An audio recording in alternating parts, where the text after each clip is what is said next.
One of the toughest teams in the East to beat. Could it be the Orlando Magic? Yeah, no, seriously, it could be the Orlando Magic. Plus, Brooklyn, vibes check, not great. Kevin Durant with a quote that does not exactly inspire confidence. And LaMelo Ball out for a couple of weeks. Should the Hornets just blow this thing up? It's all right now on the Locked On NBA podcast. You are Locked On NBA, your daily NBA podcast. Part of the Locked On Podcast Network, your team every day. It's a Wednesday, and that means it's us with you. I'm John Karalis, host of the Locked On Celtics podcast, on Twitter at John_Karalis. And I'm Jake Madison, host of the Locked On Pelicans podcast. You can follow me on Twitter at NolaJake. I'm happy to be back. Did you also just almost forget your Twitter handle? I have to read it off the bottom.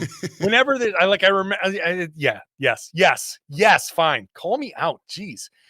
Show is free. It's daily. It's available wherever you get your podcast. The show is also on YouTube. You can watch Jake make fun of me. You can see what we're wearing. It's all fun and games. This show is brought to you by Prize Picks, not Prize Ticks. I think Prize Ticks would be bad. That's not good. But Prize Picks is awesome.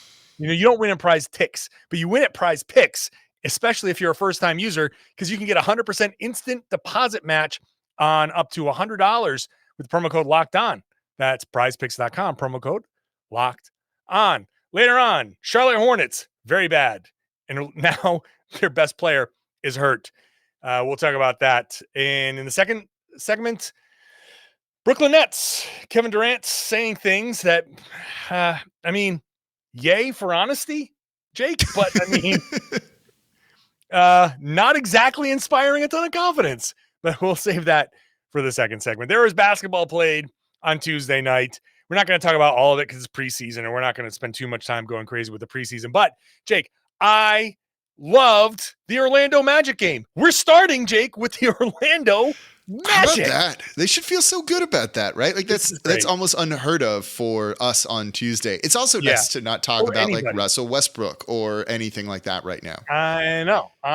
You don't find a lot of national podcasts talking about the Orlando Magic up front, but I gotta tell you, man, that team and the game in particular was fun because I think it was indicative of the way Orlando Magic games might go. The ending, the fourth quarter of this game had some amazing plays. And obviously they're playing the Grizzlies, and John Morant did like crazy, amazing jaw things, and Desmond Bane was awesome. I feel really good. Last week you weren't here, but I put my fake money on Desmond Bane as the guy to become a full-time, first-time All-Star. Feeling good about that pick. I don't hate that. Like I was. It's funny because I was thinking about him today. Like is he getting close to untradeable? I mean, at this point, yeah. His value is extraordinarily high. Okay, 33 points, 4 of 6 from 3, 11 of 18 shooting. He was awesome in this game. He just, I will say, to answer that question, yes, because you need a guy like that spaces the floor next to Ja. So I think that's the answer. And you saw a couple of times Franz Wagner was trying to back him down, and he did not move. That dude is he's good. He's a brick blank house. He's really good. And so, yes, untradeable. Yeah. But also untradeable, I would say Paolo Banchero. And I think that, and this is why I wanted to start with this, because this Orlando Magic team is actually going to be fun. Paolo Banchero, I think, is going to run away with the Rookie of the Year race. And I think this combination of Franz Wagner and Paolo Banchero is potentially becoming in 2 or 3 years, we're going to be talking about these guys as a dangerous 1-2 punch in the East. I don't disagree with that. Banchero was the guy that I had number 1 on my personal big board going into the draft. So when they took him there, that seemed to make the most sense. He's got an NBA ready body. I agree with you that he's going to run away with Rookie of the Year just because that. Like he's tailor made for his style of play. Like he's going to play very close to the basket and do some awesome things. And he's a huge dude. You watched him in college. He looked like a giant out there on the court compared to some of the other guys that he was playing against. I don't know if this team's going to be good yet, but they're going to be fun this year, which is really all you can ask for in the second year of a rebuild. They have some really interesting pieces on there that need a little bit of time to just develop, but that's what young guys do. Don't forget there's Jalen Suggs there too. He's a guy that I was very high on going into the draft, though his rookie year was not particularly great. You know, Wagner, I think, is going to be really good, especially when we saw him in Eurobasket this year. They're a team that's going to be fun, that's going to have a couple of big upsets this season, and you just don't want to play those guys on like a Wednesday night. Yeah. That I think Orlando can be a league pass team. I think Orlando. Yeah, that's a great way to describe it. That you throw on, and you're like, man, this team can be fun. I think this is what I'm telling you, the listener, the watcher, is get in on the ground floor on the Orlando Magic. You want to make fun of the Orlando Magic because of their history, which is totally fair. But you look at this team, there's talent there. It's just young. And why I think this game was so indicative. You saw Franz Wagner make big baskets. He stripped John Morant in a key play. But then all of a sudden these guys are throwing the ball out of bounds. They're stepping on their own baseline on an inbounds play to turn the ball back over to the Grizzlies. They scored like 5 points in 2 seconds. So I think Orlando is going to be the team that take them lightly and they'll beat you. Or you do what Memphis almost pulled off, was play for 3 quarters, mess around, and then you find out and you're like, oh, okay, we got to try. And then you're playing your starters in the fourth quarter and really struggling to beat them. But Banchero and Wagner are the keys, and Banchero is so fluid, so smooth. The feel for the game that is right there. My first reaction watching him, this was his Orlando Magic, or his City of Orlando debut. I looked at him, I was like, this dude's a rookie? He doesn't seem like it. Yeah, does not at all.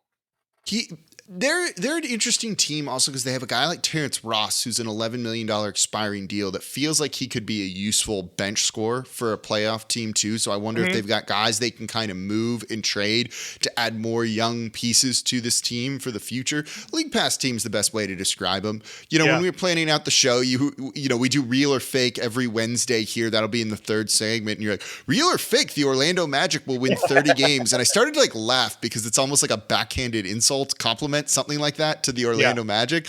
But I see what you mean. You mean it as a compliment of this is a team on the rise, and that's an 8-game improvement over what they did last year with a lot of the same young guys. That's pretty significant. And I think they're definitely on track for doing something like that. They're going to be a fun team to watch. There's no doubt about that.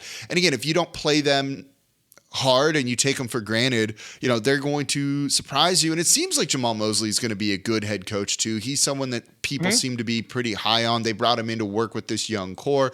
I think that's definitely worth, keeping an eye on, especially after that time developing some of those guys like Luka Doncic there in Dallas too. So he's a factor into all of this as well for a team that, in a couple of years, they should be competing for a playoff spot regularly, it feels like. So get Orlando on your league pass. Get the Detroit Pistons on your league pass too. That's going to be a fun team to watch. They were in action tonight.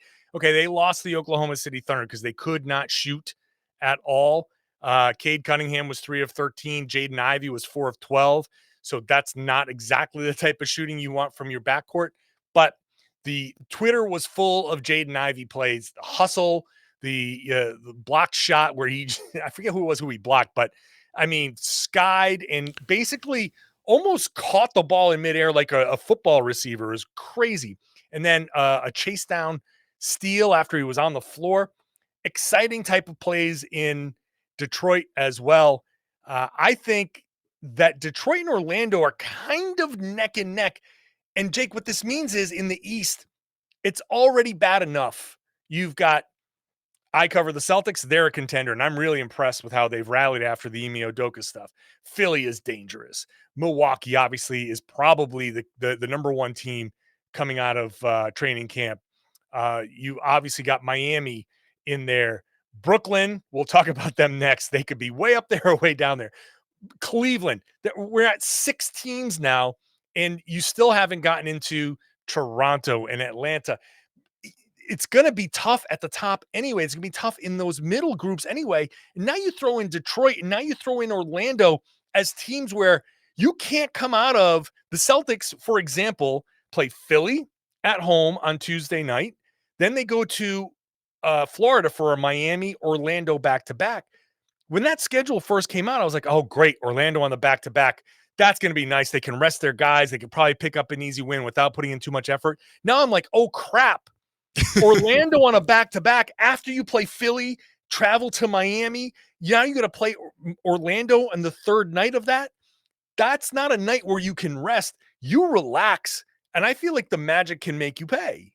They definitely will. I think same for the Pistons. You made a good point about their guy, Jaden Ivey, who was taken 5th overall, was getting votes in the NBA GM survey saying that that's a steal of a pick at 5, right? That tells you something about what they think his talent really could be. They still have Cade Cunningham, who's going to be very good. They have Killian Hayes, who scored 20 points in this game. He was a lottery pick from a couple of years ago.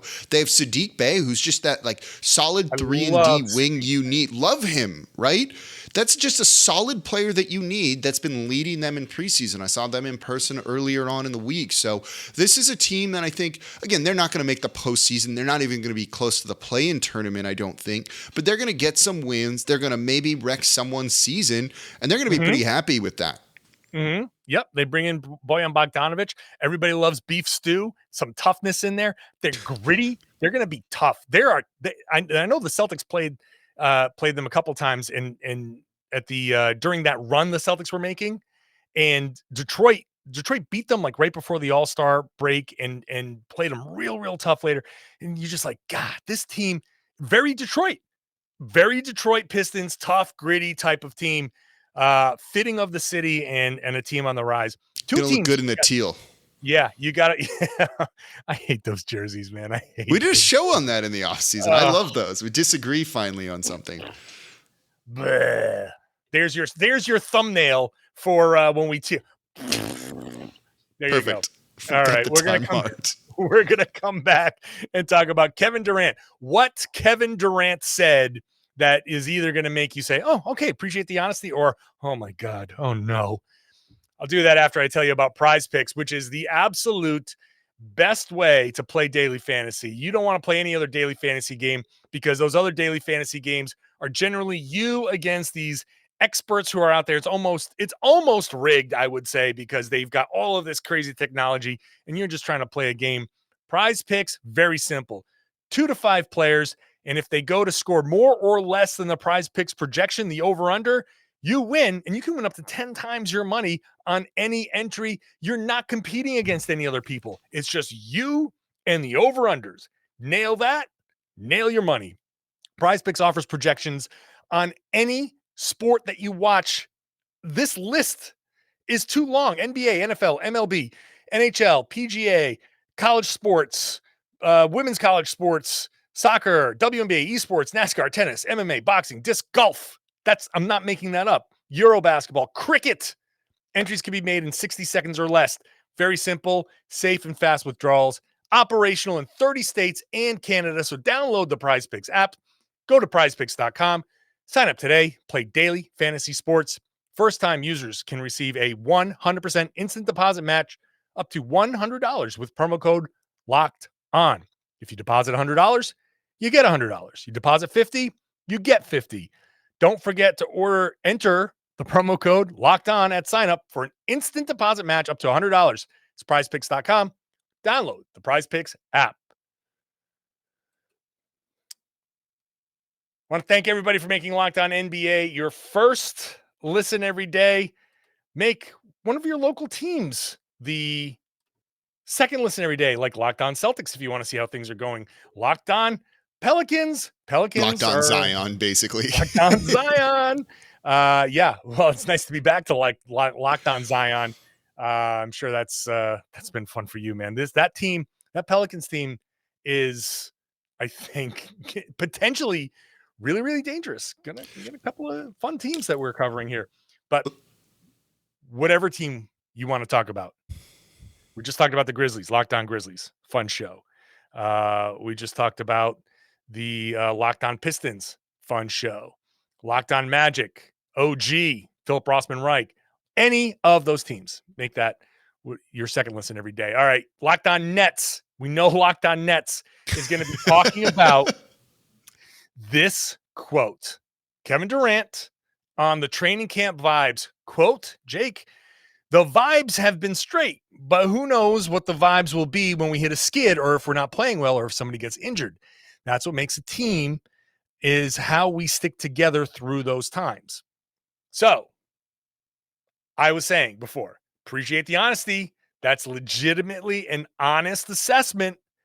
However, it's almost too honest.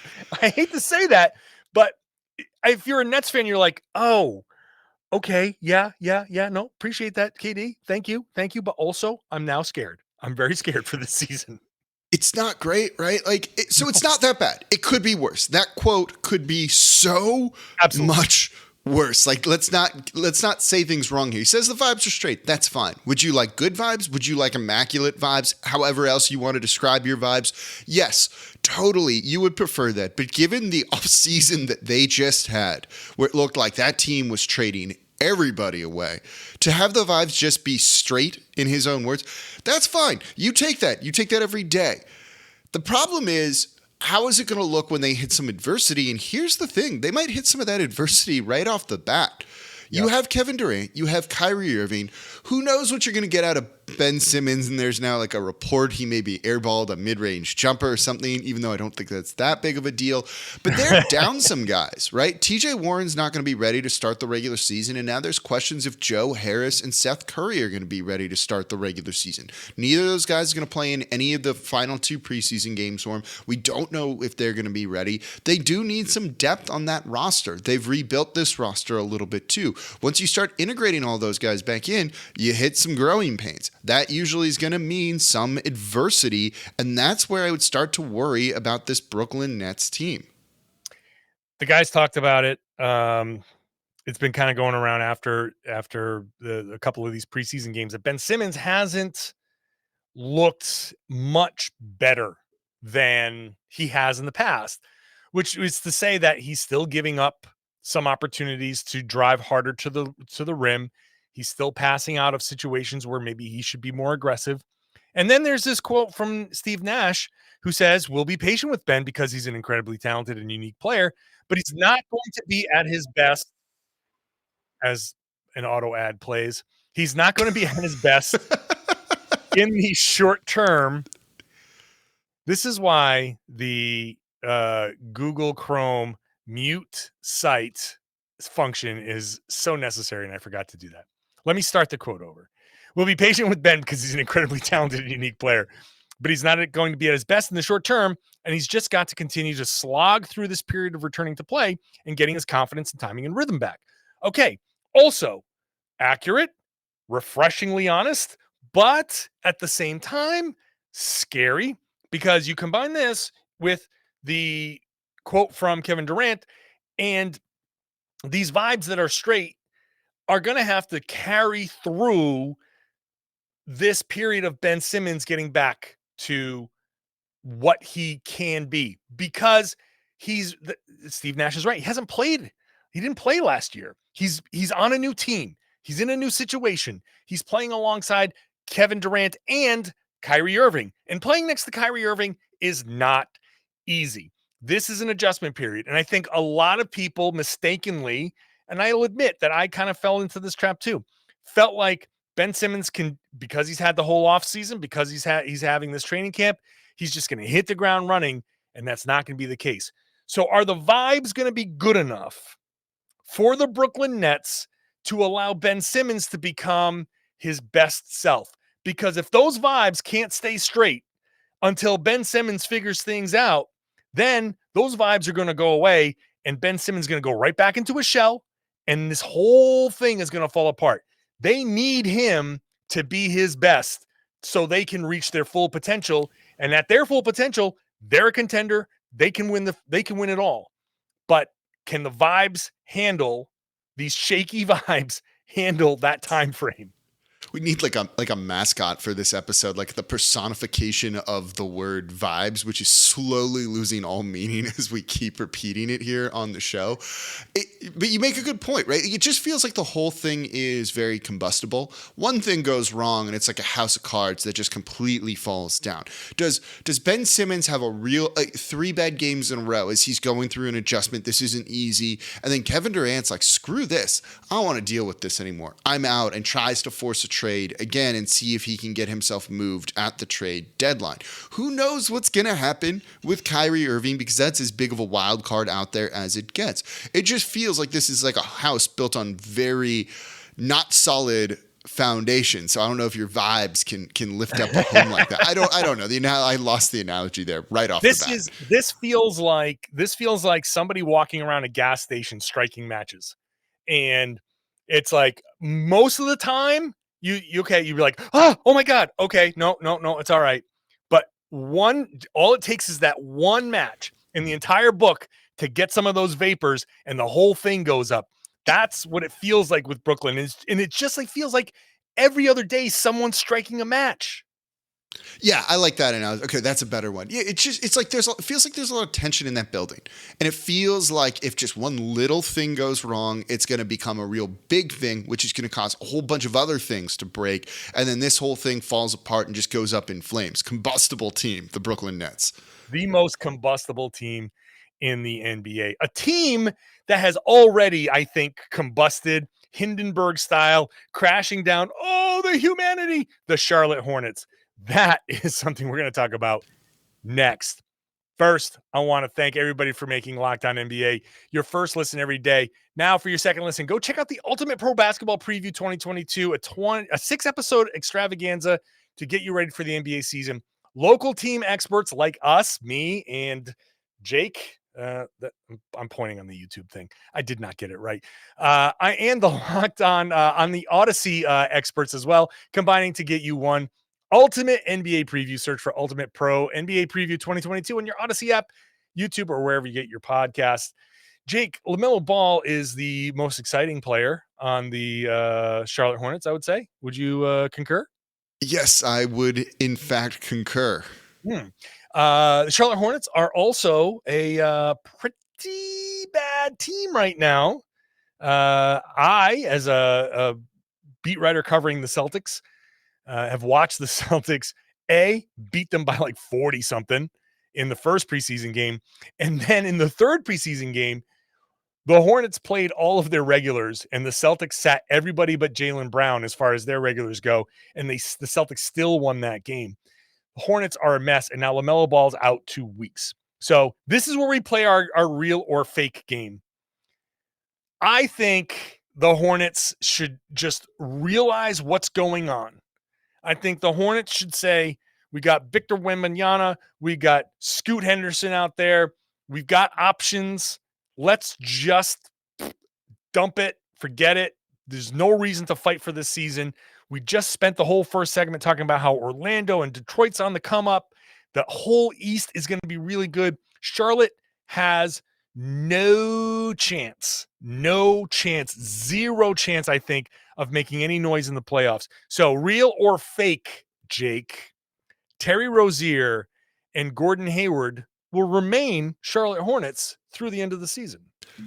I think it's fake. I do think they get traded. I think your point, I don't think they're as bad as you might think they are, though you've seen them a bunch more recently than I have. But certainly LaMelo Ball was their best player. And this is a year where if you get off to like an 0-4 start, you might see teams completely changing their approach to this season. The whole Victor Wembanyama sweepstakes, whatever you want to call it, is going to cause so many teams to rethink things. And look, watching that dude play, they're not wrong in thinking that. Like, I got no problem with people punting this season to go and have a better chance of getting him, even if it's still going to be a crapshoot. He's that special of a player.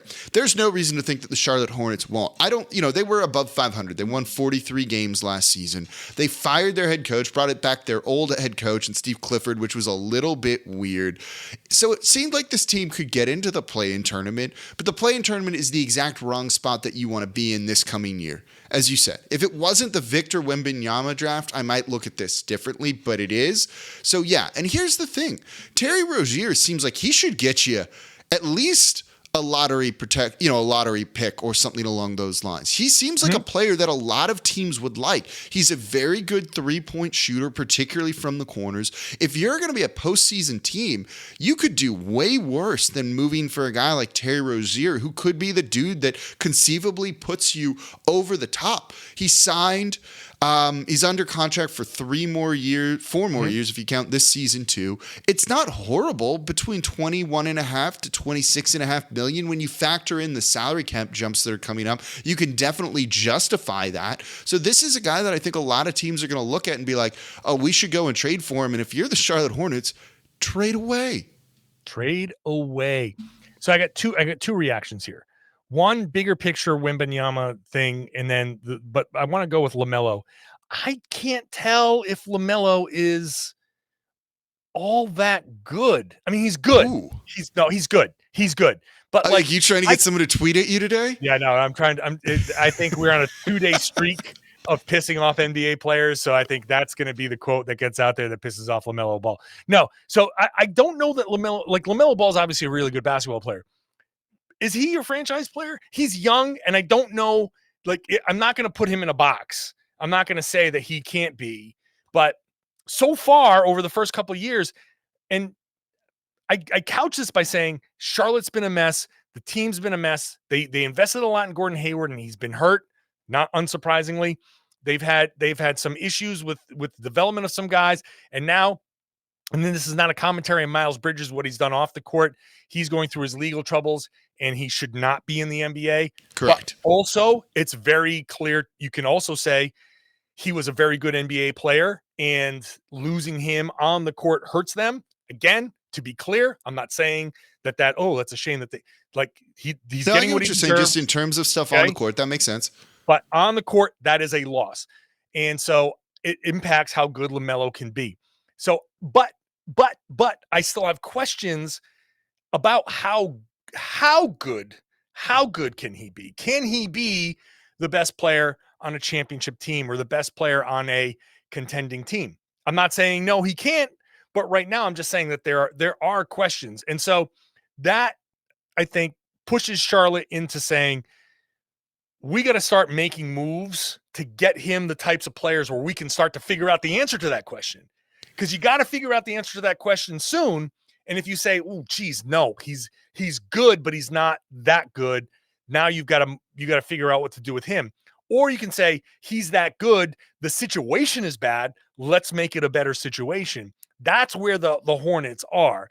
And then my bigger point, I'll stop talking, I promise soon, is that so many teams are going to be giving away good players. There are going to be so many good players that are available because so many teams are going to be like, oh my God, not just Wembanyama, but Scoot Henderson. This could be a fascinating trade deadline where contenders are picking from big fish and not having to pay a lot because a lot of teams are racing to the bottom. Two different thoughts there for you. No, okay, let me start with the LaMelo Ball part first, because I do think he's very, very good. Won Rookie of the Year. He was an all-star last year where he put up 20 points, 7.6 assists, 7 rebounds, and shot 39% from 3 on 7.5 attempts. Those are really good numbers. Really good numbers. You want to know what's going to make him look better? A big man like Victor Wembanyama next to him, right? I think it's more he's a really good player. I do think he actually has potential to be a franchise guy, the best player on a championship team. But you don't need him to be when you can get a guy like Scoot Henderson or Victor Wembanyama and just completely redo this. And given that the East is stacked, and you said this team's not going anywhere in the postseason, even if they make it. They're not getting out of the first round. In any other year, go and win games and try and compete because it makes the league more fun. It makes your fans happy. Not this year. Tank away. It's almost front office malpractice if you're going to get swept in the first round to not be tanking. I truly believe it. Watching those games in Vegas made me a believer in both of those guys in a way that's like, oh my God. I had non-NBA people wanting to talk about them with me because they've never seen anything like that. I want to talk about them with random people on the street because I've never seen anything like that. They look that good. LaMelo Ball is still very, very good, though. And so this team isn't going anywhere. Try and retool on the fly. Tank. You get Wembanyama. You trade Terry Rozier for other things. You can flip those pieces down the line or use them to draft guys. And you just get a much better core, right? You're not winning a title with the team that you have right now. So try and retool. LaMelo Ball's young enough that you're still able to do it. I'm trying, as you're talking, to come up with a Rozier and Gordon Hayward trades to the Lakers to see if you can get those two guys for Russell Westbrook. It's not working out. It's my trade machine is not working out, so I can't get to that. But my point don't is, do that to Lakers fans right now. Yeah, I mean, I should clarify. I was being facetious in trying to joke with how the past couple of shows have gone for us. Yeah, I think I'm a big believer in situation matters.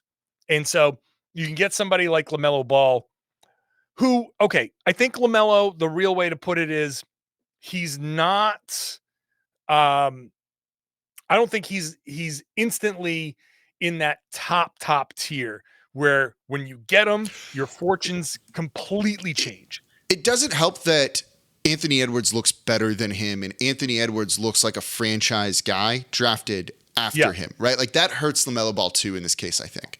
Right. But also, I think a guy as good as LaMelo Ball can be like LeBron took a bad team and just dragged it up. I don't think LaMelo Ball can drag anybody up, but I think he can, in the right situation, be part of a core that is a really, really good core. And that's not a knock on him. It's just that you're not one of the 5 best players in the league. You may be one of the 10 or 15 best players. So, and not at this point. He's not one of the 10 or 15 right now, but he can be. So don't tweet at John LaMelo. Don't tweet at me.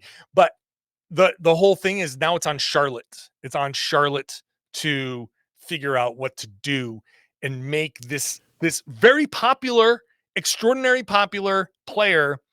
And in the NBA, the popularity is slightly more important than the ability. And you combine popularity and ability, you got marketability. LaMelo is one of the most marketable guys in the league. So it's kind of imperative on for the league that Charlotte figure this out and make themselves good. So the Hornets can be on TNT and they can be on, ESPN more often. So the rest of rest of America can get on board with this LaMelo thing. I mean, that's the league has tiers of stars and he's in that. Charlotte has to become good enough where the league can justify putting them on TV because it's a small market team. There's no benefit from just putting them on because of LaMelo. You got to get that team better so it can rise to that occasion. So rank these teams in 3 years. The ones we've really talked about today, the Pistons, the Magic, and the Charlotte Hornets. Where do you see them in 3 years kind of being in order? Woo, baby. Sorry to put you on the spot right there. It's a good question, though. It is a great question because I think Orlando and Detroit can be like our neck and neck because you've got in Cunningham and in Banchero your number ones. And I think in Wagner and that's the thing. I think I might actually put Orlando a tick ahead. I think Orlando just has I think Franz Wagner has jumped into in 3 years, he's going to be the second best player. It depends on what Jaden Ivey becomes. It might be too early to say with the Pistons right now. It's a little too early. I think Banchero is more dynamic. So I put Banchero slightly out of Cunningham, but it's neck and neck. And that means they're both extraordinarily good and promising. I think Wagner, this could be an amazing year for Wagner. Yeah. I think Orlando might leapfrog Detroit by a smidge, but they're right there neck and neck in 3 years. Charlotte, I think, is still a play-in team in 3 years because Jordan is cheap. They don't pay the tax, and they make rash decisions. They don't make decisions based on winning. And I think Orlando is a small market team, but I think they're starting to make decisions based on winning, while Charlotte makes decisions based more on money. Yeah, I think that's fair. I think I have it with Orlando 1, a decent step ahead of the Pistons. I just believe in Banchero more than, say, Cade Cunningham, and then Wagner right now more than Jaden Ivey, but that could easily change in a year. I don't have Charlotte horribly far behind because I'm a big fan of LaMelo Ball, and I think right now I would pick him over Cade Cunningham if you had to draft like one of those two guys. That'll keep him somewhat close. But yeah, I know. Maybe I'll get tweeted at today too. But again, he's an all-star, right? He's proven it. I think Cade Cunningham. No, sorry. Not at all. Love Cade Cunningham. No, screw it. Hate Cade Cunningham. Throw me on Twitter. Let's get the engagement here, right? But I don't think they're like horribly far behind Detroit. But again, this is also, we're doing this today, looking 3 years ahead, and this can change year by year. Dude, this could change by Thanksgiving, and then it can flip back around by Christmas, and then it can flip back around by MLK Day. And I think that's great. I think that's awesome because I think that brings interest into two teams that have had a long dry spell. Yeah. And so I'm all for more teams in the NBA being good. And that I love that there's a debate. I love that there's a debate between Orlando and Detroit in 3 years, because I think they can both be really good. And that just, I think there's some longevity on some of these other teams as well at the top. So that's going to make the East extraordinarily good. I think the NBA is in an amazing place, You know what's also really good? This podcast. I love it. Oh, that's segue. Thank you. All right. Appreciate everybody listening. Subscribe wherever you get your podcasts. Listen to us on our own podcast. You follow us. I'm John Karalis, host of the Locked On Celtics podcast. Follow me on Twitter at John_Karalis. And Jake Madison, hosts the Locked On Pelicans. I'm at NOLA Jake on Twitter. Show is free. The show is available everywhere. It's on YouTube. There is no excuse. If you're still here listening to the sound of my voice or watching me, that means you enjoyed the show. And you should subscribe if you're not. And if you are a subscriber, share the podcast, tell your friends, tell everybody. They should be listening to the Locked On NBA podcast here on the Locked On Podcast Network, your team every day.